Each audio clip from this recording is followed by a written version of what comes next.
College tube न्यूनेट्रल रिससिटेशनसाठी वापरतात. याचा जो हा एंड आहे हा आणखी छोटा आहे. अनकफ्ट आहे ऑब्वियसली न्यूनेटसाठी वापरली तर हा लॅरिंग्समध्ये बसणार आणि हा पुढे जाणार. तर हा एका लिमिटच्या वर आत जातच नाही, त्याच्यामुळे एंडोब्रॉन्कियल होत नाही आणि हा लॅरिंग्सवर बसल्यामुळे त्याचं सील पण चांगला होतो. त्याचा आय डी याच्यावरनं मोजतात, याच्यावरनं आय डी नाही मोजत, कारण की हा जो आहे हा इफेक्टिव्ह आहे तुमचा. तर रेझिस्टन्स जास्त आहे कारण की इथे टर्ब्युलन्स क्रिएट होतो.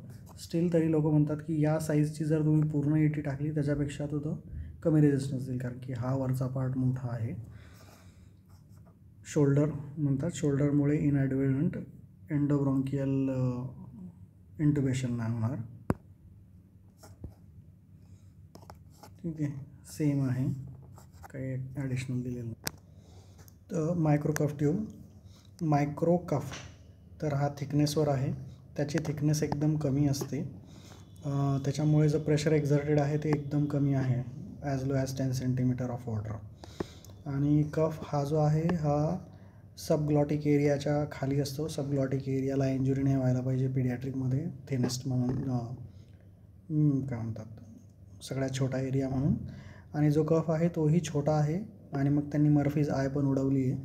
तर कफ छोटा आहे आणि खाली सरकवलेला आहे आणि तो मायक्रो आहे, तर प्रेशर पण कमी देतो. अल्ट्रा थिन पॉलियुरेथिन कफ 10 मायक्रोमीटर डायमीटरचा आहे. तर लो प्रेशर आहे आणि युनिफॉर्मली तो पूर्ण एरिया कवर करतो, फोल्ड्स नाही देत.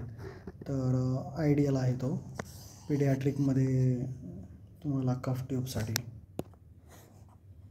मग RAE ट्यूब आहे, रिंग ॲडेर एल्विंग किंवा प्रीफॉर्म्ड एंड आहे. ओरल किंवा साऊथ पोल आणि नेझल और नॉर्थ पोल. तर वरच्या सर्जरीसाठी साऊथ पोल, खालच्या सर्जरीसाठी नॉर्थ पोल. प्रॉब्लेम आहे की सिलेक्शन प्रॉपर हाईट वेटनुसार करावं लागतं, की कारण की ॲव्हरेज पेशंटसाठी बनलेली त्याची जी ब्लॅक मार्क नेझल किंवा ओरल मार्क आहे तो एका ॲव्हरेज पेशंटसाठी आहे. तर त्याच्यामुळे एखाद्या पेशंटसाठी तो छोटा किंवा मोठा होऊ शकेल. सेक्शन पास करण्यात थोडं मुश्किल होतं, तुम्ही बेंड हे करून टाकू शकता. रेझिस्टन्स नॉर्मल ट्यूबपेक्षा थोडा जास्त आहे. RE फ्लेक्स पण येतं, स्पायरल एम्बेडेड असतं त्याच्यात. कफ्ट अनकफ्ट दोघेही येतात त्याच्यात. मग फ्लेक्झोमेटॅलिक ट्यूब आहेत. फ्लेक्झोमेटॅलिकला दुसरी नावं आहेत. फ्लेक्झिबल आहे पण मेटल पण आहे त्याच्यात. त्यालाच स्पायरल एम्बेडेड किंवा रिइन्फोर्स किंवा आर्मर म्हटलं आहे. त्याच्यामध्ये सिलिकॉन रबरचं असेल किंवा PVCचं असेल, मेटल किंवा नायलॉनचा पण स्पायरल असू शकतो. इश्यू काय आहे की स्पायरल असल्यामुळे तो थिकवॉल होऊन जातो गिवन आयडीसाठी. स्प्रिंगी आहे त्याच्यामुळे टाकण्याकरता फोर्सेप्स किंवा स्टायलेट टाकावं लागतं. स्प्रिंगी आहे म्हणून ॲक्सिडेंटली बाहेर पण येऊ शकतो. स्प्रिंग आहे तो कट नाही होत, कट जर केला तर तो डायलेट नाही होत, त्याच्यात तुम्ही दुसरं कनेक्टर नाही टाकताय. मर्फीज आय नाही असं लिहिलं आहे, पण मी ट्यूब बघितलं त्याला मर्फीज आय होतं, आम्ही रोज जेव्हा वापरतो त्याच्यात. हेड नेक सर्जरी जिथे हेड रोटेटेड किंवा फ्लेक्स राहील त्याच्याकरता वापरतात. त्याचं जे हे आहे स्टार्ट आणि एंडला त्याचा स्पायरल नाही नसतो आणि तिथे तो कनेक्टर आहे तो युजली बॉन्ड केला जातो किंवा जस्ट रशवाल्यांमध्ये निघतो तो. इवन याच्यात पण निघतो, पण तुम्ही कट केलं तर मग तो बॉन्ड हे डायलेट नाही होतो आणि म्हणजे स्ट्रेच नाही होत, अकोमोडेट नाही करत तो कनेक्टरला. किंक नाही होत, परंतु जर तो एकदा बाईट झाला तर मग तो पुन्हा एक्सपांड पण नाही होत, म्हणजे तुम्ही त्याला परत खोलू नाही शकत.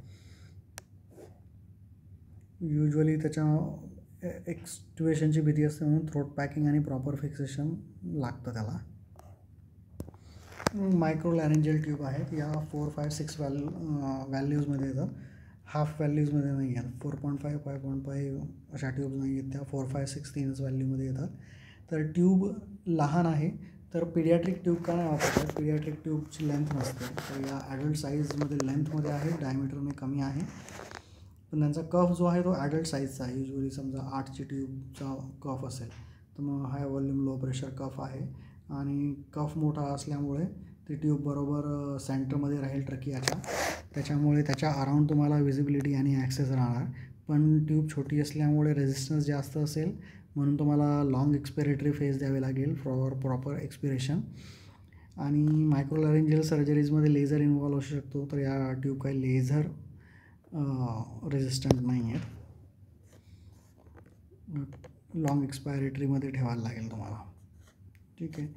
फायदा आहे की LMAमधनं छोटी ट्यूब टाकायची असेल तर ही टाकता येईल. जिथेही नॅरो एअरवे आहे तिथे ही ट्यूब टाकता येईल. सेंटरमध्ये राहते ती.